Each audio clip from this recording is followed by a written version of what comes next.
Hello guys! Welcome to the vlog ni Nanay Lala na dairy farmer dito sa New Zealand. At sa videong to ay magkukolekt kami ng mga baka na bagong panganak. Yan guys, punta tayo doon sa farm. Silip tapos na ako magluto ng almusal.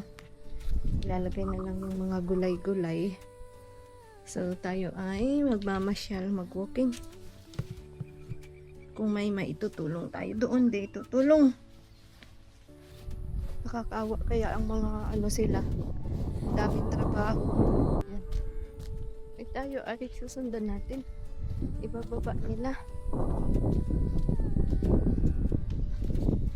Dito nga pala sa New Zealand, pagkabagong panganak ng mga nanay, ay iwinawalay agad yung kanilang baby cows o yung guya. Dinadala agad doon sa cow shed o meron silang lalagyan talaga ng mga calf shed. Ayan. Kasi yung mga nanay ay kailangan ng gatasan. Bago sila mga anak, hindi sila ginagatasan. Yun yung tinatawag na dry off season. Kasi nga, naghahanda sila para sa kanilang panganganak. At sa puntong ito, alam nyo ba, labis akong nahahabag o naaawa sa mga nanay. Kung inyong makikita sa video, sumusunod talaga sila doon sa kanilang mga anak na kinukolekta ng mga workers. Ayan isinasakay sila doon sa trailer at dadalhin sa malayo. Tapos yung mga nanay ay dadalhin kasi nga dito sa New Zealand, syempre ang una naming pinagkakakitaan dito ay ang gatas ng baka. So dadalhin naman sila doon sa shed para sila ay gatasan. Pakakainin sila tapos gagatasan. Ganun lang. 10 taon na pala kami guys dito sa New Zealand at yan ang trabaho lang ni tatay mula nung kami ay dumating dito sa New Zealand. Samantalang ako naman pagdating ko dito ay pumasok na ako na isang factory worker. So matagal ako din nag-factory workers, 9 years at ngayon ko lang naranasan. Tumatakbo din pala sila dito sa farm, makita kung anong ginagawa nila. Actually hindi ko kaya yan yung lahat ng mga guya kasi yan guys ay nasa 25 to 30 kilos. Tapos pasawa yung maliit. Tapos malayo, hindi kaya ng matanda na si nanay. Oh, nandito ang nanay siguro, tapos gumagalaw-galaw pa sila, di ba? Laki niya na. Sa ngayon, ang maitutulong ko lang talaga sa farm ay ang magpadidi ng mga guya. Di kaya ay maggatas ng mga baka pagka kulang yung tao dito sa farm. Ganito kahirap ang trabaho ng isang dairy farmer. Ang laki ng dede nung isang nanay. Naggatasan na ba yan? Nanonood, kung naghahangad ka na mag-abroad dito sa New Zealand at gusto mo ng dairy farmer, ayan yung iyong isa sa magiging mga trabaho dito sa New Zealand. Lalayo yan lalo. Mamaya na daw. Ayun susuot siya pabalik.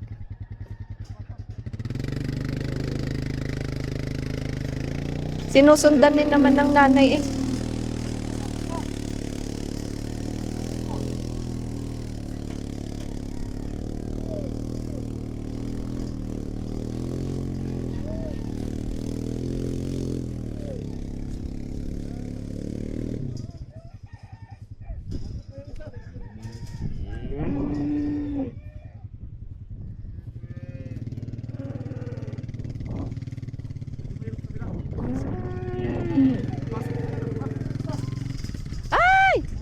Matras.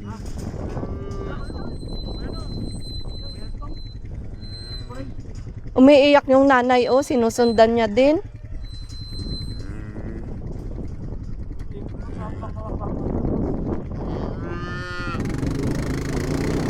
Ay, nakaka-touch naman. Ay, mabangga yung yung mga nanay buti hindi sila matapang.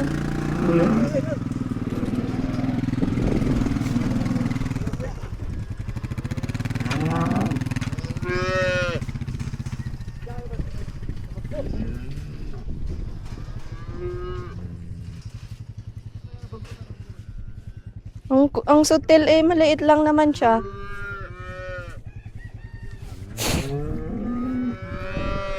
Doon mo na idadaan?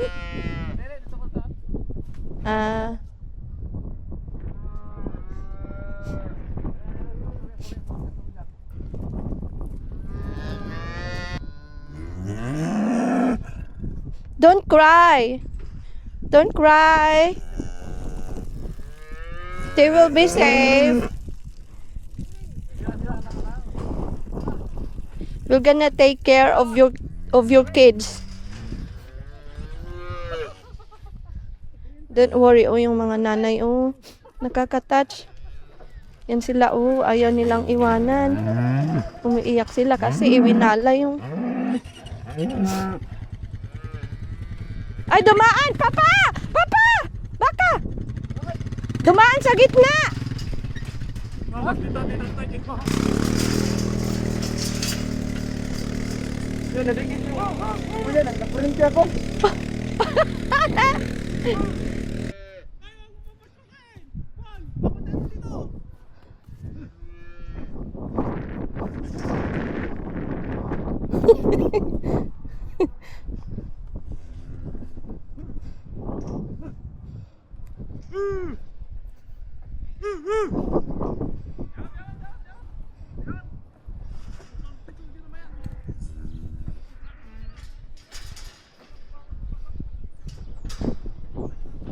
Yung naiwan na isa, ano yung downer yun sila?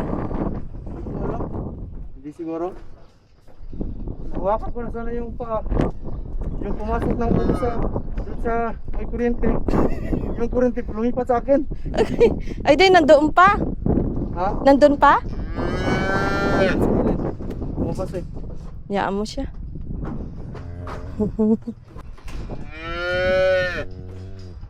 Bakit nyo ikinulong?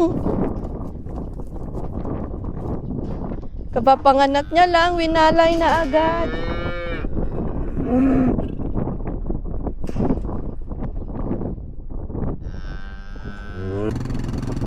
Sakay na siya dito, ah.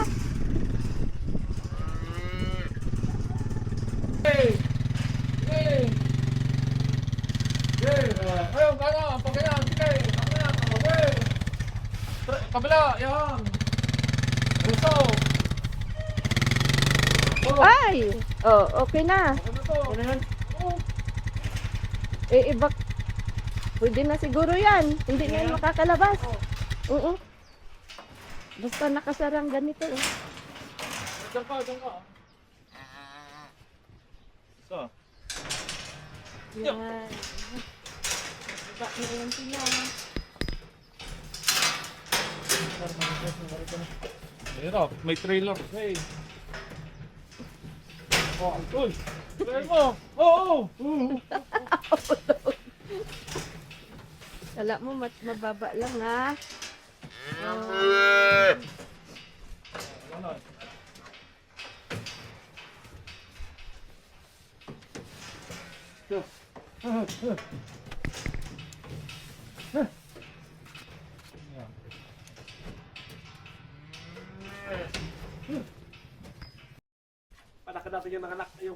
Sige. At ayan na nga, pagkatapos nilang maibaba dito sa kanilang kulungan, Ano yan, syempre, ayodine? nakita ko sariwa pa yung kanilang mga pusod, guys. So, ang gagawin, in-sprayan ng isang worker ng ayodine o yung pang, Sariwa pa pang talaga ang sanitize o pusod ay, nila. pang ano para hindi ma-infection yung kanilang sugat dun sa kanilang pusod.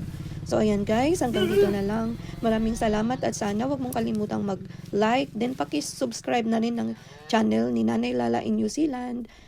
Bye-bye!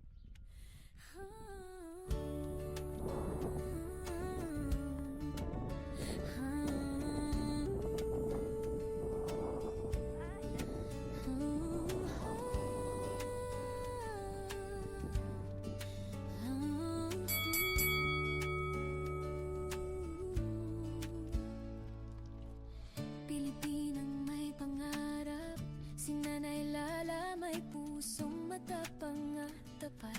Sa New Zealand, siya'y nagsimulang muli, bagong